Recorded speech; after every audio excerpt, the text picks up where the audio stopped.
This podcast is sponsored by nobody. Hey there, everyone. This is Karen Richmond. I was Gidget in the 80s, and I played Greg Brady's wife on The Bradys. And you are listening to Tommy Throwback Kovac on Splat from the Past. Hey, Tommy, you got a good joke for me? Hey dudes, welcome to Splat from the Past, the only 80s themed horror sci-fi show where things can get totally radical. It's election day. Let's hope Kamala will win and not the Orange Man. I can't stress that enough. Now today, I will be welcoming the gorgeous, the talented Peggy Lee Brennan. Peggy was in the original couple runs of Grease on Broadway back in the day. And then she got to play the Princess Leia-like character in Message from Space, which was kind of a Japanese Star Wars. And she did a very memorable episode of MASH where she played Radar's love interest, Lieutenant Linda Nugent. And she guest starred on Eight Is Enough, and she was in Born in Flames with my other wonderful guest, Adele Berthe. And she was in The Seeding of Sarah Burns, which was a very bold TV movie of the week back in the day. And she had her own web series called Peg of My Heart, which she got to work with Mickey Rooney. I want to ask about that. And it's going to be a great conversation today. I can't wait. She recently made an appearance at ChillerCon. I want to ask about that. We got mutual friends from Greece, Lisa Raggio, Tessa Richard, and Karen Richmond. It's going to be an interesting talk. Also, rest in peace, Jonathan Hayes Seymour, in the original Little Shop of Horrors that Roger Corman made in 1960. I met him and three-time guest Jackie Joseph in 2019 at Son of Monsterpalooza. I have a lobby card signed by both of them, and it's one of my most prized possessions. That movie was a huge, huge staple of my childhood, starting at the age of 9, because I had seen the musical remake a million times since I was 4. Rest in peace, Seymour. I know you didn't mean it. So yeah, here is my interview with Peggy Lee Brennan.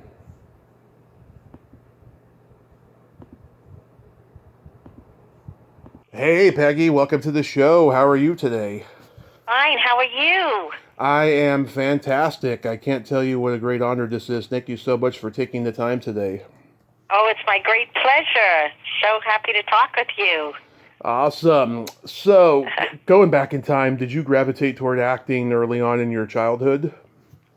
Yes, I always danced. I took dance class as a kid, and then I did community theater with my mother. And then in high school, yes, I went to an all-girls Catholic high school, and we had really good productions on Staten Island, New York, where I think you interviewed Lisa Raggio, who's from Staten Island. Oh, yes, Lisa and Karen and Tessa. And Tessa says hi, by the way.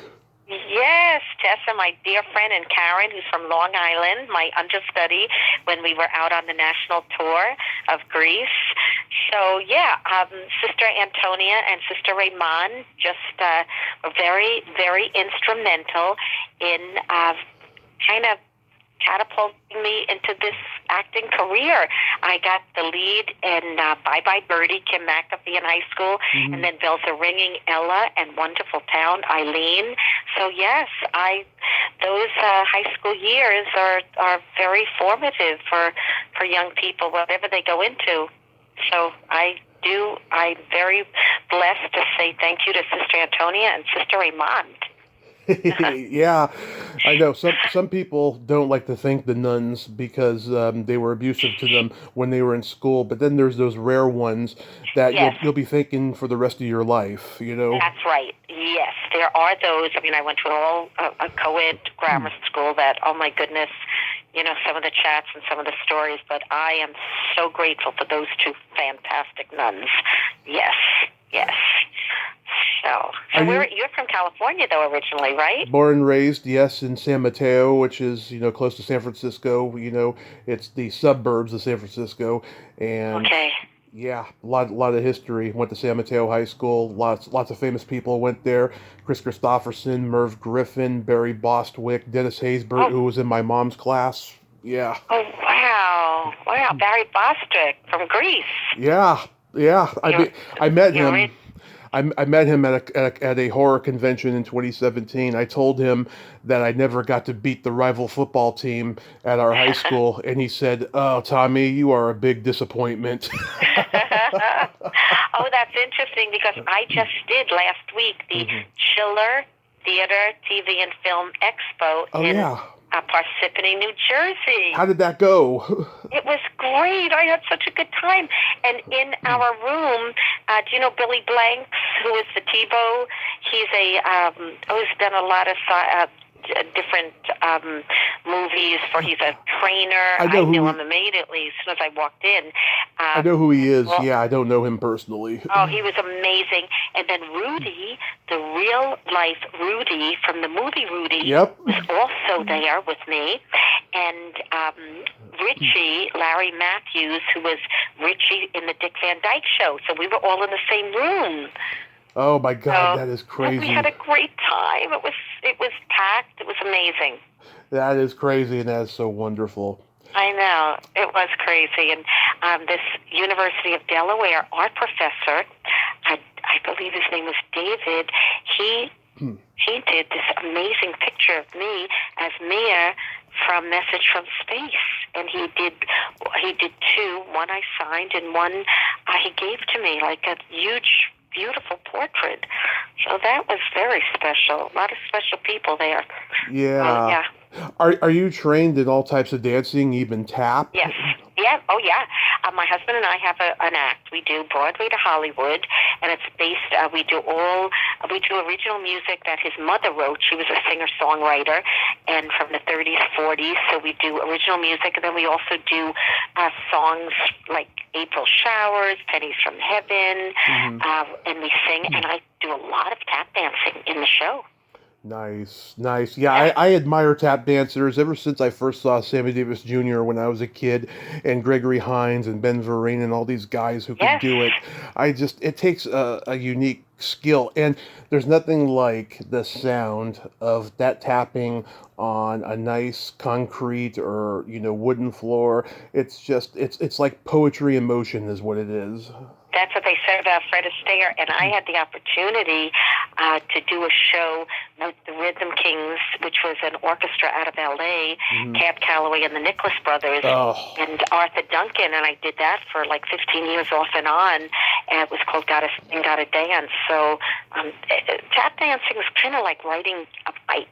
If you start it when you're young, or you can start it at any age, actually, if your ankles and feet are still in good shape. Oh, yeah. And once you do it, it's something that can stay with you. So I'm very grateful I'm able to still tap dance. It keeps you young. That's wonderful. Gene Kelly, unfortunately, by the time he reached his probably late 60s, he couldn't do it anymore, and it killed him, like literally. Oh, I didn't know that. Oh. Yeah. By the time he did Xanadu, he was just tapping out, unfortunately, and it was really unfortunate. But I think he was a gymnast too, and you're a gymnast. That's pretty intense on your body. Gymnastics is like amazing. What a sport that is. So he was an amazing gymnast as well as dancer. I know my uncle was a gymnast. He was very acrobatic. He would do a handstand during a breathalyzer test and kick the cop in the face. Oh my goodness. Oh. Do you dance? Are you a dancer? I cannot dance to save my life. I used to love to dance, but after my car accident and I had one knee replacement and one messed up knee, I can barely dance anymore. But I used to be the life of the party. I would just dance, make everybody laugh, and I was bad at it. Yes, it does keep you. There's joy in dancing. So after high school, did you attend college? Yes, I went to college, but after my freshman year, I ran off that summer to summer stock. I ran off to an audition with the seniors, and I got into a Town and Country Playhouse in Salem, New Hampshire. And I went to summer stock, and I worked with week stock. We do and we do a musical, and we alternated. And then I ended up coming back to New York, and in 2 weeks, one of the fellas, Dirk Lombard, who I did summer stock with, called and said he was doing Up in the Air Boys, which was a Valentine to Fred Astaire and Ginger Rogers. They lost their Ginger Rogers, so I got to play Ginger Rogers, and that's how I kind of really got into the professional business, because agents came to that show, and then I got my agent, I got my manager, and I went back to school years later and finished my undergraduate and then went to new school for my master's in directing and dramatic arts. But for like 20 some odd years, I just dropped out of college and went and worked in the business. Yeah, like did you get to get any advice from Ginger Rogers or anything? No, I didn't meet her. I played Ginger Rogers. I guess she was, I don't even know how old she must have been when I did that, but I did that in New York in like 1977, 78. She was in her 60s by then. Yes, probably in LA, but I didn't get to meet her. But oh my goodness, it was so fun doing that show. It was just a joy to do. Oh, God. And I had, a joy to do. So that kind of... You never met Fred Astaire? No, I didn't, but I met Gene Kelly. Nice. I met Gene Kelly in L.A. He was at a show that friends were directing, and I got to meet him when he was older, and he was a sweet, lovely, older man. Do you know Barry Chase? No, I don't. Yeah, she did like a lot of Fred's, variety TV specials. She was his much younger, partner on the shows. I interviewed her when the year began. My God, she is like showbiz history. Her father wrote Western movies for lots of icons in Hollywood and stuff, and she loves Fred dearly. Oh, yeah, but they said he was poetry in motion. He would do 100 takes, and he just made it look effortless. But, hard work, but amazing. Mm-hmm. Yeah. When you were in college, right out of high school, did you do any theater that you're proud of? Yes, I did. Well, I did The Man in the Moon Miracles. I played Tilly. And Paul Zindel, it was the first production done after it was done in New York on Broadway. And Paul Zindel, he was from Staten Island. And he wrote the show, Man in the Moon Miracles. He won the Pulitzer Prize. And Tilly was based on his life. So I got to play Tilly. And he came to see the show with Maureen Stapleton. So that, I was very eventful. I got to meet him then. And he had some very good remarks for me, because I played basically, he wrote it about himself.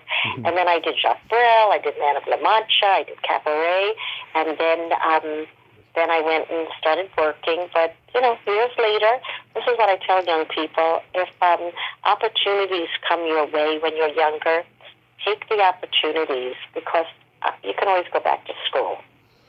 Absolutely. But you're young, the opportunities, if they come, you take them. It's never too late, no. Never too late, that's my philosophy. Yes, it is. That's my philosophy. It's never too late. So how does Grease come to you? How did I get that? Okay, so I did Ginger Rogers, and then I did Irene. After Debbie Reynolds did Irene on Broadway, then Gateway Playhouse did Irene, and I got to play Irene and Irene. And then I got to play, I was in Atlanta, Georgia, at the Barn Dinner Theater. I did Polly and the Boyfriend. And then I had an audition for Once in a Lifetime at Arena Stage in Washington, D.C. And Tom Moore, who was the director of Grease, he hired me, and I played Susan Lantony in Once in a Lifetime. Edward Herrmann played opposite me. Diane Wiest was my dressing partner, and I did that. And then after that, I did a few other things, but I got an audition for Grease. And Tom I had already worked with, and I got the national tour of Grease. And that's when I did Grease, and that's when Karen Richmond was my understudy. Yeah. And then I got to go to Broadway, and when I played Frenchie. Yep. And then when I was doing Frenchie on Broadway, I got Mia in Message from Space in Japan. Yeah. That's when Tessa, who was my Marty when I was on tour, Tessa replaced me when I was doing the movie and did Frenchie on Broadway. Yeah. Oh, that's so cool. my good friend Tessa Rissard. Yes. Yeah. Well, so you were not in the play when like Adrienne Barbeau and Muse Small was in there? No, Okay. no, they were the originals, so I did the original production, but I think it opened in 1972, Yes. and then I did 77 and 78. I did the year of the National, and then I did a year on Broadway, and after that, I went to L.A. Yeah. Was Barry still in it? No. He wasn't in it any longer. Okay. I did it with Patrick Swayze, Yeah. Adrian Smith, my good friend, he was on the tour with me, and then we opened on Broadway together. And then when Adrian left, Patrick Swayze came in for 6 months, and then when he left, Peter Gallagher was in it when I was in it and left to go to L.A. Wow. Yeah. And Treat Williams jobbed in, different people who had done it over the years would job in for, a night or a few nights of people's vacation. So, I got a chance to work with some really, really talented people. It's lots of fun. It's got to be mind-boggling, though, to, you see Patrick Swayze blow up and become a huge movie star like he did, and all you can think about is you remember doing Grease with him when he was just young, and he was just, forming his persona and, learning acting just as much as you were. I mean, it's got to be mind-boggling. Well, you know what was so interesting? Because he was a phenomenal dancer. His mom owned the dance studio. Dirty Dancing. Amazing dancer, and good singer. But he always wanted to be a fabulous actor. That's what I remember. He wanted to be a fabulous actor, and you know what? He became one. He became, and then became a big movie star. Yeah, it is amazing to see when you start off with people, and even different friends who, when I went to LA, I lived there for 7-8 years. When I came back, like a dancer who wanted to be a singer, worked hard, and in 7 years became a singer as well. If you really want something and pursue it, you can study and show yourself approved and become that. So, and some people that were really talented, didn't end up staying in the business, and others you go, oh wow, they ended up making it. So, it's interesting business. It sure is. It is. So backstage, was there a lot of locker room talk and body jokes with the girls? Oh, yes. Oh, my goodness. We were so young, all of us. And, That's why I get along with them so well, I have a body sense of humor, and they do too, and we just laugh, tell each other, well, I tell them jokes and stuff, but we just have such a good time laughing. Because I used to handle props backstage in theater and stuff, and I learned early on about actors loving dirty jokes. Their jokes would actually be far worse than the ones that me and the other prop handler came up with, because we used to tell them to each other, whispering them to break up the monotony of listening to the same songs being performed over and over again. Well, we were silly, and it's interesting because you remember Danny Jacobson? Yeah. Danny Jacobson, he was our Kanicki, and he ended up writing, Mad About You and Roseanne Barr, and he was brilliant then. But he was in the show, even when I got in, he had been in it 4 years. But he was so witty. So Tom would say, oh, please, we do not change the script.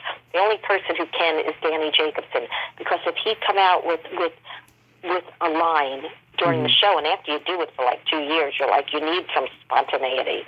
He would just be hysterical. So it was, we were silly, we were young. It was so exciting to have that dream fulfilled at such a young age. It was like a dream to be on Broadway, and a lot of us, that was our dream, and it was fulfilled at a young age. So we had a good time. And Tom Moore, who cast, and he was our director, he said he only cast people that he knew he wanted to be around. Right. So for the most part, I can honestly say the people in Greece were fabulous.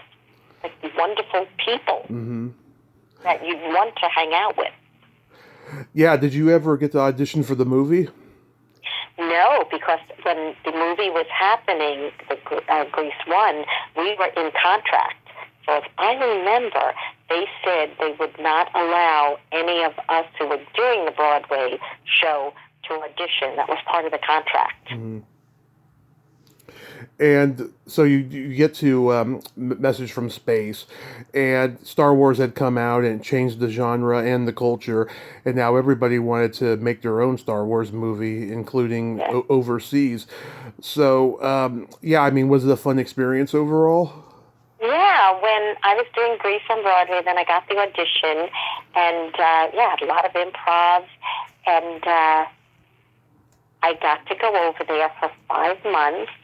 And Philip Kasnoff, who had been a greaser prior, I hadn't met him because I hadn't worked with him, but he was also cast in it. And Hiroyuki Sanada, who I do believe is like a big... I found this out when I was doing the Chiller convention. He's one of the leads in Shogun. Do you watch that? I haven't seen it. Oh, which one? I don't know, but someone told me that. They're like, they saw pictures from the movie, and they're like, oh, yeah, he's one of the leads in Shogun now. I'm like, oh, my goodness, I have to watch it. Oh, Shogun, yeah. And Sonny Chiba, who is a master Oh, yeah. karate, and yes, he was in it.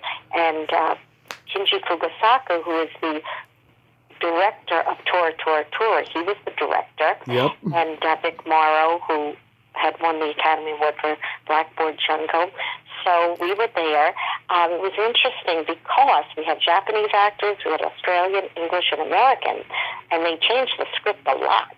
So sometimes we come in and it's this new script, but I'm doing my dialogue, some of my dialogue with Japanese actors. So they're speaking to me in Japanese, I'm speaking to them in English. So it was interesting, but they treated us very well. We were, the stars, and the Japanese people are so gracious. So it was an amazing, amazing experience. And we were in Kyoto, which was beautiful, and Tokyo. So, yes, I was there for almost 5 months, and in the cold. And then during April, the Cherry Blossom Festival. So, yeah, and it's interesting coming from the Chiller Festival. There's a lot of sci-fi people who love watching the old Japanese movies, sci-fi movies. I think the mainstream didn't know who Sonny Chiba was until Kill Bill, when Quentin Tarantino casted him in that, and that really got people aware of him outside of the people who loved Japanese exploitation films. I grew up on the old Bruce Lee stuff, so I didn't know who he was until Kill Bill. But yeah, that's amazing. You got to work with him and Vic Morrow. What a tragedy, that was. I know. Yeah, I mean, to be honest, we had bruises. Like, I was doing my own stunts. I didn't call my agent. I didn't know. So you just, okay, roll down this hill. So, yeah, I can kind of understand. And it's funny because I heard that Quentin Tarantino watches Message from Space. Yeah. So he likes, and that's probably, Sonny Chiba was amazing. Such a lovely, classy, gracious man he was. Yeah, just recently died, right? Yeah, just recently. Years or so ago. So tell me about the scene where you're floating through space. Was that difficult or easy to do? Oh, my goodness. Well, I have a fear of heights. When I was like 10 years old, because I was a competitive swimmer from like 6 years old to 15, but not a diver. I one time when I was like 10 years old, I stopped the whole swim club because I was on the 10-foot diving board in like an hour. I would not walk off, but I would not jump down. So when I had to fly at an iron harness, they put me up on, 30 feet, and these little Japanese guys were pulling this pulley, and I had to dive from there, and had to trust that those guys were going to pull me, that I'm not going to hit the ground. And I said to them, oh my goodness, I'm afraid to do this. They said, okay, you only have to do it once, one take. Well, I was there from 3 in the afternoon to 3 in the morning, and we had to do take after take after take. And I had an iron harness on my body underneath my costume, and the next day I had welts on my hip bones, like bleeding, and had the day off. But yeah, that was a trip. But 3 p.m. to 3 a.m., I was working on that flying scene. Yes. Yeah, our local Creature Features plays Message from Space sometimes. It's got a cult following over here. I know. Okay. Yes. But it was fun. It was a great experience. But a blessing to be able to do that at a young age, and it's interesting. It has a life that keeps going. My earliest memory of you was the episode of MASH you did where you were Dr. Linda Nugent. That was such a great episode. Did you get that because of Grease or Message from Space or? Well, I had done Greece, then I did Message from Space, then I went out to LA, it was July, and I said to my agent, I said, because I had been working just for a number of years, and I said, I want to just like take class for 2 months, just want to study. So I just went back, was taking class, and then I got the call for that audition, and I did the audition, and then I had another call and another call. So I had never seen MASH. Mm-hmm. I had never seen it. I know it was running 7 years. So You never saw the movie? I never saw the movie or the TV show. No. So I called Adrian Smidge, who had done Grease with me on tour and Broadway, and he was a good friend. His wife was my wig woman. Mm-hmm. I said, could you work with me on this? I had a number of scenes I had to work on. I said, I have a callback for the show. And he said, what show? And I said, MASH. She said, Peg, that's like a big hit. That's like one of the hit shows. I had never seen it, did not know. I know. That's kind of ditzy, but never seen it, didn't even know about it.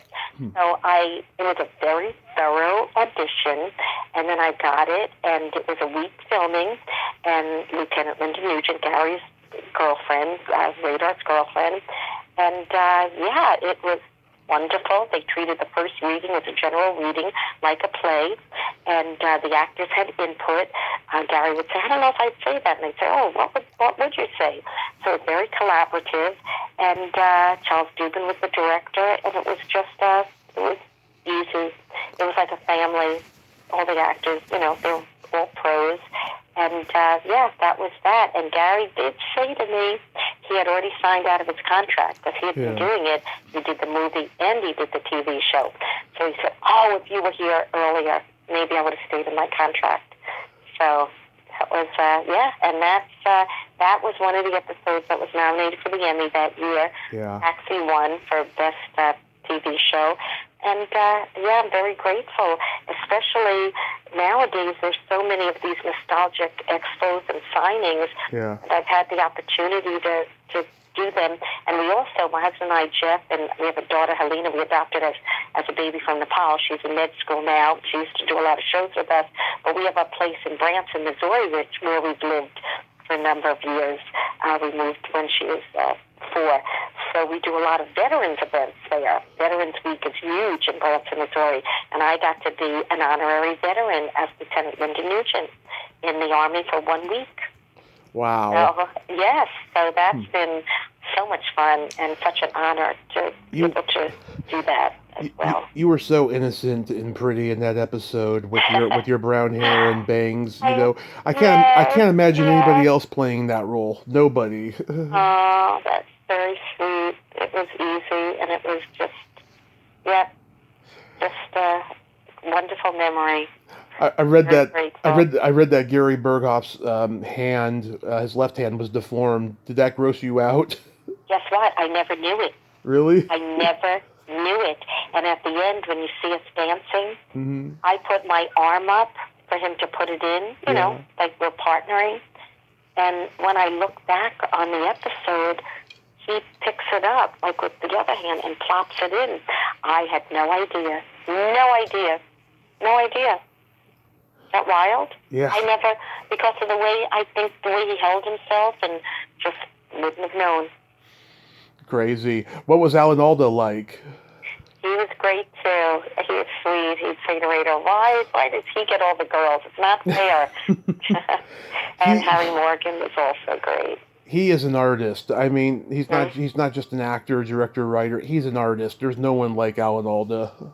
Mm-hmm. Do you know Gary Berghoff is an artist, though? He's also like a painter. Oh, yes. That's what he does. He's an artist. So that's what he's been doing all these years as well. Yeah, he's a talented guy, but people don't know it because he's so associated with this. That's the power of TV, you know? I know, yes, absolutely. Absolutely. What was it like working with Steve Guttenberg on Billy? You know what? That was my first pilot, and I do believe Steve's first pilot. And John Rich, who I didn't have a clue that he did All in the Family, and then I just found out last week from Larry Matthews, who was Richie on Dick Van Dyke, he said John Rich directed the Dick Van Dyke shows. Yeah. John Rich would say to us, he'd say, listen, are you two ready?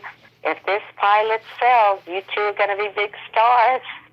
But it didn't sell, but it was great. And I had to keep going back. They'd call, they'd say, I hope you need the money because we have to shoot it again. And when we were in that hearse, they couldn't get the lighting right, so we had to keep going back. But it was, yeah, Steve was so sweet. And last year, my husband and I went to see him.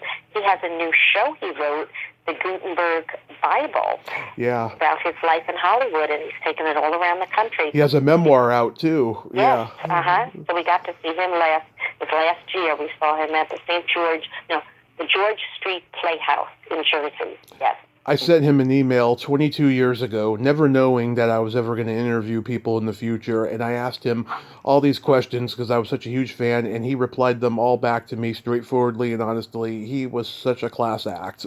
Absolutely, very kind. And he was a Long Island boy, and I was a Staten Island girl, so we got along very well.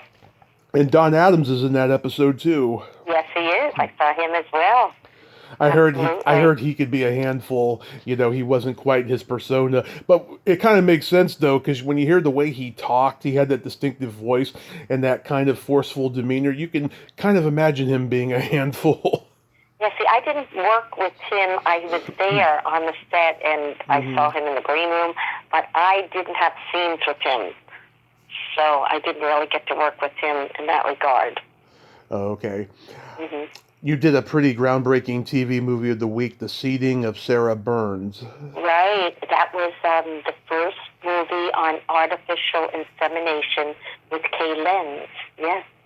Yeah. Oh, God. She's a Bay Area girl, too, Kay Lenz. Oh, is she? And she was married to David Cassidy. She was, yes. Yes, because I remember seeing them both on the set. They were both like these tiny, adorable little people. They were tiny. They matched so perfectly. Yeah, he was doing another TV show, and he came over in a cop's uniform. I don't know what TV show he was doing then, but it must have been near us on the lot. I did it on 20th Century Fox, that movie of the week, yes. Yeah, and Martin Balsam and Cassie Yates. I would love to interview Cassie Yates, but nobody knows where she is now. Yeah, I don't know. Yes. She's a very talented lady. Interesting. You did an episode of 8 is Enough. I actually watched it. You were in it very briefly, but was that fun? Yes. Oh, I haven't seen it. I guess I saw it when it first came out. I played Lori, and we were on location, and I was working in the newsroom, and I was an actress, and I was leaving to go back to Broadway. So one of which actress took over? One of the kids on the show, one of the young actresses who was my friend in the show, took over my part. Yes. Let me look it up here, but yeah, I mean, there was of course Willie Ames and Dick Van Patten. Oh, I remember. I had to get an autographed picture from Willie Ames from my sister, who was in love with him. Yeah, was it Connie Needham or Susan Richardson? I think it was Susan Richardson, yes, and Betty Buckley, and we were Lori on Walters. location, and she said, "Would you help me work on my lines?" It was so beautiful, so lovely, and I remember doing lines with her. Do you remember Brian Patrick Clark was there? No, I don't. Okay, I interviewed him a couple years ago. He's a good guy. Yeah. You had a role in Born in Flames. Oh my gosh, yes, that was years ago as well. Yes, in 97, because my husband and I had just gotten married. We had gone to new school. That's when I went back to school. I had been living in L.A., and I moved back to New York, and I did Applause at the Claridge Hotel in Atlantic City, and that's when I met my husband, Jeffrey Hastings Haberer, and we started putting together an act, and we did that, I think in Pennsylvania, and went back to new school, university. Yes, that's... was in about 1997. Yeah, Adele Berte is the lead. I've had her on here twice. She's a great, great lady, considering all that she's been through. Okay. Yeah, Yeah, so how long have you been doing the podcast? 7 years. Oh, my word. So that's how you did Tessa, and you did Karen and Lisa. And over 2,200 other people as well. Oh, my word. Wow, Prolific. That's prolific. me. So did you leave acting for a while? Well, we moved to, I did 42nd Street. I did a few companies at 42nd Street. And then my husband and I, we adopted a baby from Nepal, and we moved to Branson, Missouri. And that's where we were doing our act. We have a show, as I said, Broadway to Hollywood, to Branson, Broadway to Hollywood to Branson. So we were working there, and we raised our daughter there, and I was teaching acting, musical theater, tap. And she went off to undergraduate school, Alabama. She's a third-year med student, so 9 years ago she went off to Alabama, and that's when we got a place in, well, no, we only got a place in Brooklyn 2 years ago, but that's when we've been doing our act around the country, and yeah, that's when I've been able to now get back into just being free to go anywhere. Yeah, I mean, did you miss it though during that time? Did you like have a need to like want to go up on stage? Well, we were on stage the whole time. Our daughter did the show with us. She was doing our act with us. And in Branson, we did Peg of My Heart. We wrote a TV show based basically on my life. And we had Mickey Rooney and Jan Rooney in it. So that's something you could look up. We did the pilot. It didn't sell, but we did that. And that's lots of fun. Mickey Rooney was 89 years old. And we went to Branson, 89 years old. Tell me about Mickey Rooney, because, oh my God, I mean, look at the career that guy had, and he could do anything, that guy. Amazing. Yeah, he's amazing. And Branson doesn't get snowstorms much. He and his wife Jan came in a major snowstorm, the last flight from California into Branson, and I said to my husband, go out, meet him. I mean, the snow was like, oh gosh, like 2 feet deep. And he's like, no. And yeah, when those cameras rolling, we did a lot of improv, because I heard that he was, he's 89 years old, so we didn't know. We wrote the script. We didn't know how much we could give him. And once the camera started rolling, he was amazing. Absolutely amazing. Did he give you any trouble though? Because I heard that like near the end he was very bitter. Yeah.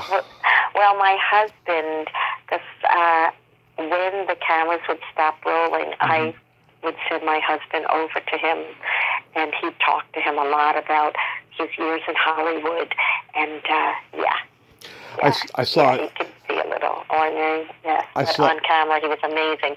So my husband was very, very calming and soothing, and just asked him great questions.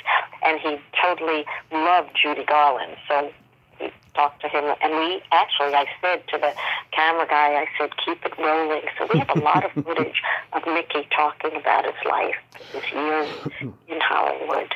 I saw on YouTube, he was on, I think, Phil Donahue or one of those daytime talk shows in like the mid to late 80s, and he was like talking about how he was upset that all the movies that he was in at MGM were now on home video, and him and his friends that were in them were not getting residuals and stuff for it. Now I think that's one of the reasons why these conventions and meet and greets exist, and so many people are doing them now. This is because of lack of residuals on those movies and stuff. Right. Yes.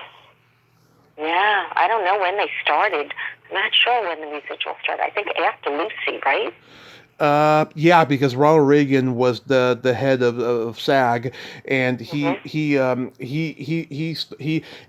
hard to think about this now, considering the direction his politics went into, but he wanted like actors to get residuals for television shows, because they weren't doing them for the first decade that it was happening. So yeah, I mean, it started probably around 1960-ish or something. Yes, it was after Lucy. He was instrumental in that, which when you think back, these people did all these great movies, and they're ever living, and they didn't get anything. I don't think Universal actually gave any residuals until James Garner sued them in the early 80s, and then everybody started getting residuals because they didn't want that to ever happen again. Right, yes. Yeah. Yeah, a lot of those old-time actors in their older days, they were struggling, and you wouldn't think for a minute, right? They were major stars. Yeah, major stars, Mm-hmm. and a lot of them were so much better with their money than I think a lot of the younger generations are. Because back then, everything was cheap, and what looked expensive actually wasn't in today's world. But they handled their money better, and a lot of them had careers before they went into acting. They did other things, Right, right, yes. It's crazy how that landscape has changed.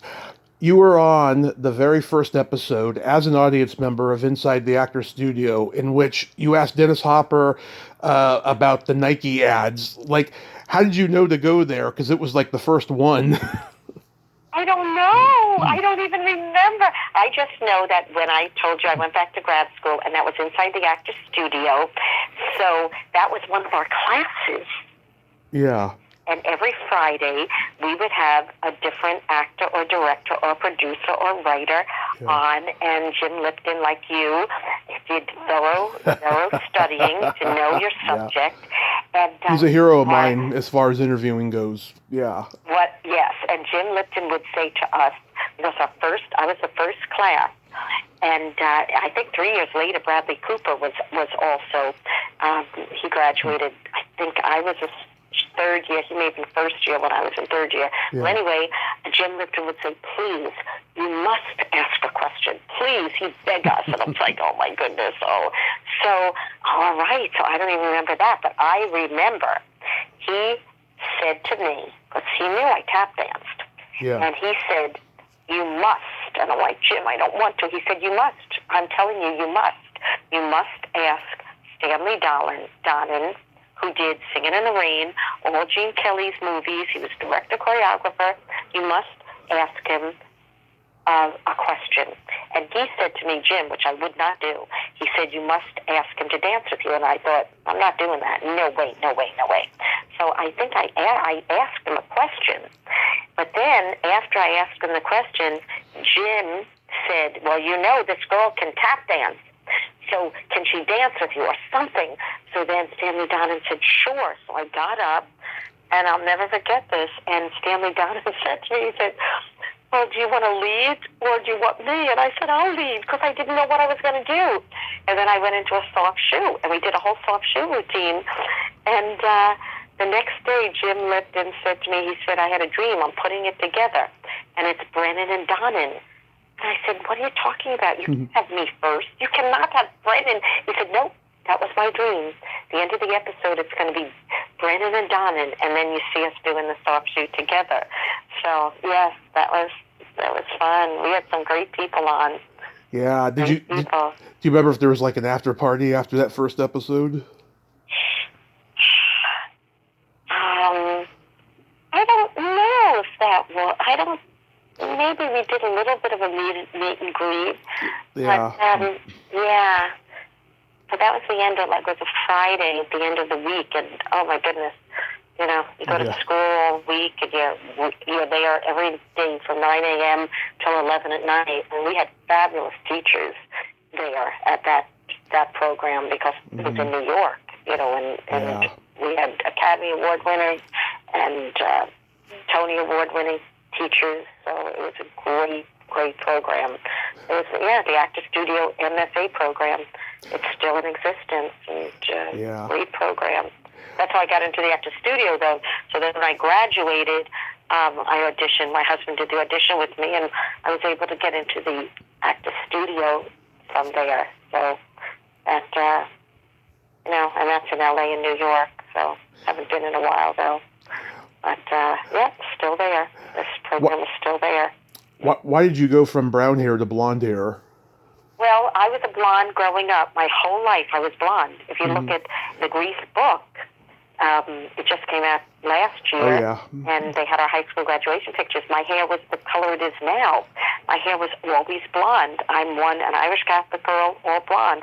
But then as I got into Greece and I had my hair under the wig, and I used to swim. I was a swimmer all my life, so I think the chlorine also kept it blonde.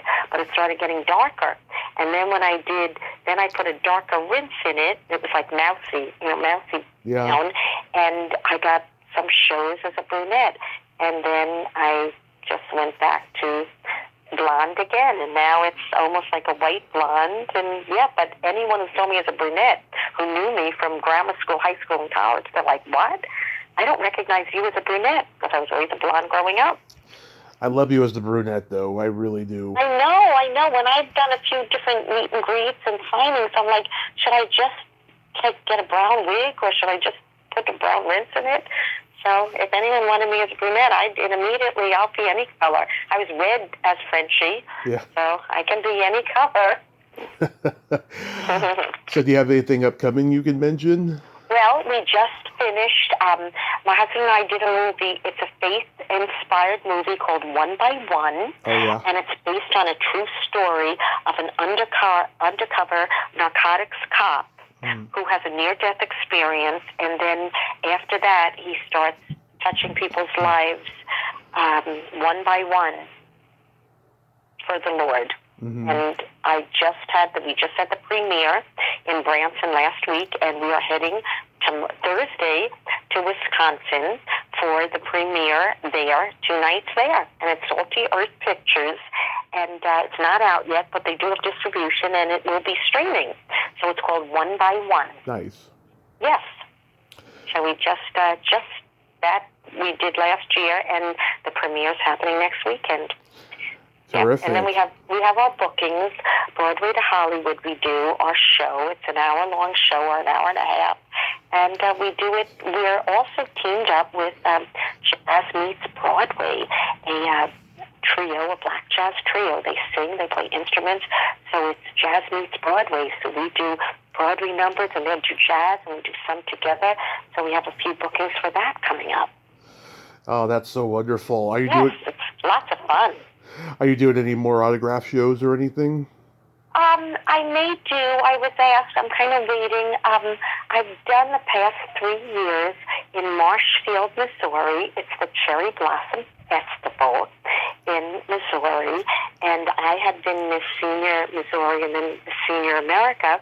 So I had been invited to signings for that. But then they have a special booth with all, I had done it with Happy Days and Barney Miller and Little House and Walton People. So I may do that April 24th to the 26th. I'm not sure if I'm going to do it yet because I may have another conflict. But that's a big deal in Marshfield, Missouri. And it's a wonderful, wonderful little conference there. Oh, that's awesome. Yeah, because you do one in California, whether it's here or LA or SAC or wherever, I will surely come and I'll let you know. Fantastic. Yes. Real quick, we got to play my secret silly game. This is okay. like a slumber party version of the James Lipton questionnaire. This is a series of silly slumber party questions. It's no win or lose. It's just pure fun. And how the game works is, Peggy, is I ask you the question, you answer it, and then you ask me that exact same question and I answer it. And feel free to comment on the answers because they might be funny. Okay. I'm nervous. Go. Oh, the other girls have played it. They love it. Okay, good. Peggy, are you ticklish? Yes. Are you? Yes. If you tickle me without warning, I might hit you in the groin. Uh-oh. Is your belly button an innie or an outie? In. How about yours? Also an innie. What color are your toenails painted? Right now, red. Red. Love it. What are yours? They are brown right now for Thanksgiving. All right. Okay. What would you say is your best personality trait? Ooh, energetic. What about you? You are. I have empathy and I have no filter. Oh, boy. Okay. I'm a Gemini. Okay. If you could have anything named after you, what would it be? Ooh, oh, boy. This is silly, but a flower comes to my mind. Okay, that's not bad. I don't know. What about you? A vibrator. Oh, gee. Okay. Okie doke. I'd call it the Tommy Chatsy.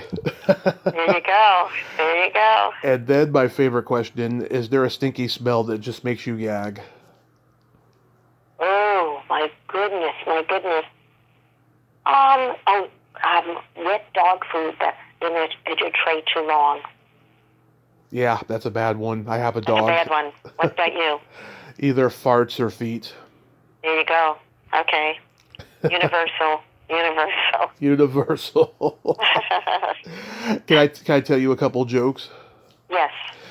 You know the difference between a golf ball and a G-spot? No, I don't, because I don't know golf well. A man rather spend 20 minutes looking for a golf ball. Okay, see, I didn't get it. I didn't get it. I don't get many jokes. When I was younger, and I didn't get it. What do you call a boy that doesn't masturbate? I don't know. A liar. Oh, okay, I got that. Got that. Got that. Okay, here's one more. What kind of meat does a priest eat on Friday?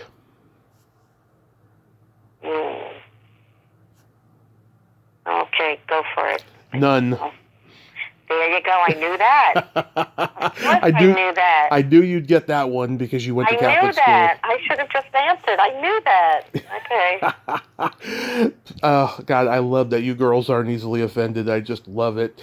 Thank you so much for coming on today, Peggy. This was awesome. Thank you. Very nice to talk to you, and I wish you the best in all you say and you do. Thank you for having me. God bless you. Yes, have a happy holiday season. Be safe out there, and I'll let you know if you're at a meet and greet. I will be there. Fantastic. Have a wonderful night. You too. Bye-bye. All right. Bye-bye. Bye-bye. Well, there you have it. Peggy Lee Brennan, ain't she a sweetheart? Oh my God, she is a gem. I'm so glad we got to talk today, and it was a fabulous conversation. I love those Grease girls. I love those Grease girls. They are all awesome. Well, until next time, this is Tommy Throwback Kovac saying there's no shame in living in the past because the present sucks. Later, dudes.